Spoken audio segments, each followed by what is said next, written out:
Price Lord pastor. Praise Lord brother. வாங்க, எங்க jogging வந்த பாஸ்டர். நானே உங்களுக்கு கால் பண்ணி பேசணும்னு நினைச்சிருந்தேன். சொல்லுங்க, என்ன பேசணும்?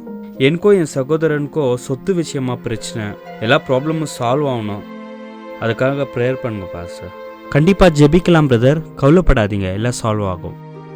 பில்டிங் ஃபண்டு சர்ச்சில் அனௌன்ஸ் பண்ணிங்களே, அது இந்த வீக் கொடுக்கலான்னு பார்க்குற, ஒரு 2 lakhs கொடுக்கலான்னு இருக்கேன். கண்டிப்பாக பிரதர், ஊழியத்துக்காக நீங்கள் இவ்வளோ கொடுக்கும்போது நிச்சயமாக தேவன் உங்களை ஆசீர்வதிப்பார். அப்புறம் முக்கியமான விஷயம் பாஸ்டர், என் தம்பி மேலே கேஸ் ஃபைல் பண்ணலான்னு இருக்கேன். நான் ஜெயிக்கிறோனோ இல்லையோ, அவன் தோக்கணும் பாஸ்டர். பிரதர், உங்ககிட்ட ஒன்று சொல்லணும்னு விரும்புகிறேன்.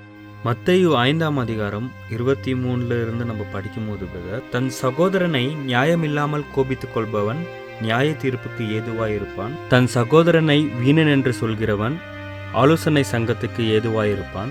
மூடன் என்று சொல்கிறவன் எரி நரகத்துக்கு ஏதுவாயிருப்பான். பிரதர், இதெல்லாமே உங்க சகோதரனுக்கு நீங்க நினைச்சிருக்கீங்க. இந்த வசனம் உங்களுக்கு தான் பொருந்தோம் அப்படின்னு நான் சொல்ல வரல. முக்கியமா நான் சொல்ல வந்தது என்னன்னா, நீங்க சபைக்கு 2 லட்சம் கொடுக்குற அப்படின்னு சொன்னீங்க இல்லையா, அந்த காணிக்கை எங்களுக்கு வேண்டாம். பாஸ்டர், நான் உங்களுக்கு கொடுக்கல, நான் சபைக்கு தான் கொடுக்குறேன். அது எப்படி நீங்க வேண்டான்னு சொல்ல முடியும்?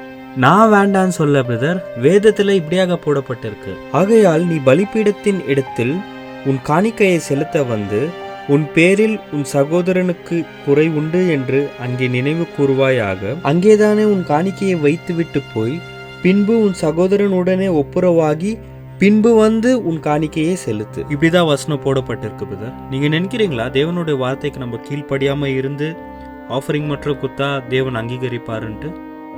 நிச்சயமா இல்லை பிரதர். உங்க தம்பிக்கிட்ட இதுக்கு முன்னாடி பொறுமையா பேசியிருக்கீங்களா இதை பத்தி? இல்லை பாஸ்டர், நான் எதுக்கு பேசணும்? அவன் என் தம்பி, அவன் தான் என்கிட்ட வந்து பணிவா பேசணும். பிரதர், நம்ம கடவுளுக்குள்ள இருக்கிற தொட்டு நம்ம பணிந்து போறதுல எந்த ஒரு தப்பும் இல்லை. முக்கியமா உங்க தம்பி இன்னும் ரட்சிக்கப்படலை, அவருக்கு இன்னும் சத்தியம் தெரியாது. ஆனா உங்களுக்கு எல்லாமே தெரியும்.